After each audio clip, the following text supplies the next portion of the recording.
Excusez-moi, monsieur. Ce tableau-ci, c'est un Renoir, n'est-ce pas? Sauf votre respect, madame. Ce tableau-ci, c'est un Monet. Un Monet, oui, tout à fait, c'est ce que je voulais dire. Et ce tableau-ci, c'est un Monet également, n'est-ce pas? Sauf votre respect, madame. Ce tableau-ci, c'est un Renoir.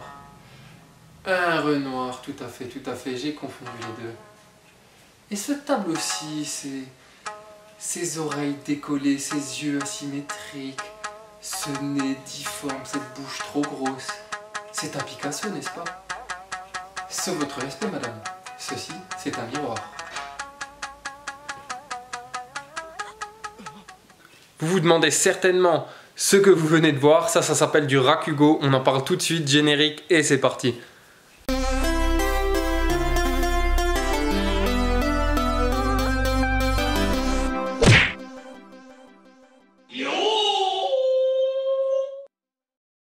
Alors on va entrer tout de suite dans le vif du sujet. Le Rakugo, c'est quoi? C'est une forme d'art lyrical japonais, vous l'avez deviné, qui veut dire littéralement histoire avec une chute drôle. Pour ceux qui suivent les vidéos, vous aurez remarqué que le mot Rakugo comporte à la fin le kanji go qui signifie langage, qu'on retrouve par exemple dans Nihongo qui veut dire japonais ou Furansugo qui veut dire français. Le Rakugo, c'est très souvent comique et en fait j'aime bien, et beaucoup d'autres d'ailleurs aussi, le comparer au stand-up ou au one-man show occidental. Si on veut, on peut dire que c'est un peu leur ancêtre. Alors d'où est-ce qu'ils trouvent ses origines? On ne sait pas exactement, mais beaucoup disent que ça viendrait des historiettes comiques racontées par les moines bouddhistes aux alentours du XVIe siècle. Si on veut être un peu plus précis, on peut parler de son apparition au début de l'époque Edo, donc vers 1603 au XVIIe siècle. Alors il faut savoir qu'à ses débuts, le Rakugo c'était un art de rue, ou alors en privé, dans les salons. C'était quelque chose de très populaire, avant que ça devienne ce que c'est devenu aujourd'hui, qui se joue dans des salles ou des théâtres. Alors parlons-en de ces salles, ça s'appelle des yosei, et ça accueille également une autre forme d'art lyrique qui est le manzai. Comment ça se déroule? Alors le performeur, l'artiste, le Rakugoka, il s'installe sur scène, qui s'appelle koza, vêtu d'un kimono traditionnel, avec pour simple accessoire un mouchoir de poche et un éventail de papier. Il se met en place, à genoux, sur un coussin qui s'appelle le zabuton, et il commence son histoire, parfois accompagné de sons de shamisen, cet instrument à cordes traditionnel japonais. Alors ce qui fait le charme du Rakugo, c'est qu'il n'y a aucun décor et que tout est narré par le Rakugoka. En plus de ça, il va interpréter lui-même différents personnages en inclinant la tête de chaque côté ou en changeant sa voix, et il va donc pouvoir réussir la performance de jouer une pièce de théâtre, une petite pièce de théâtre, à lui tout seul. Bien entendu, ces pièces se terminent souvent par une chute drôle, comme l'indique son nom, ou alors avec une morale. Les pièces de Rakugo, elles peuvent être plus ou moins longues. Celle que je vous ai faite en introduction est très courte, mais ça peut varier. Pour devenir Rakugoka, il faut faire des études chez des maîtres, qui sont des artistes reconnus.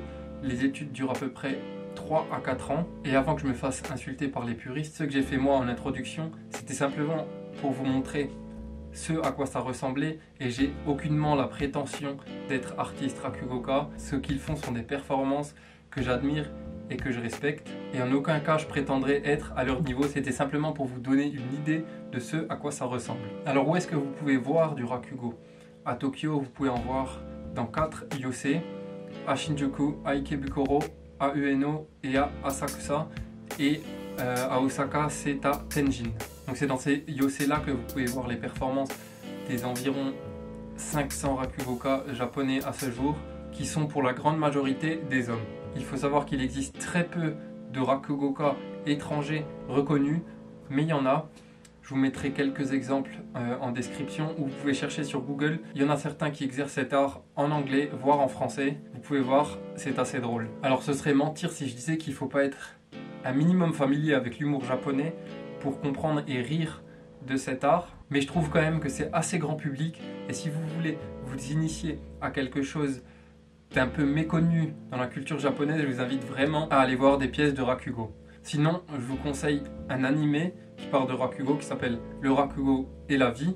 Et sinon, il y a un manga qui s'appelle Le Disciple de Doraku. Je vous mettrai les liens également. Vous verrez, c'est très bien retranscrit. Les histoires sont vraiment travaillées, drôles bien entendu, et vous pouvez avoir des aperçus de pièces de Rakugo, des pièces existantes dans la vraie vie. c'est tout ce que j'avais à dire sur le Rakugo. J'espère que ça a éveillé votre curiosité.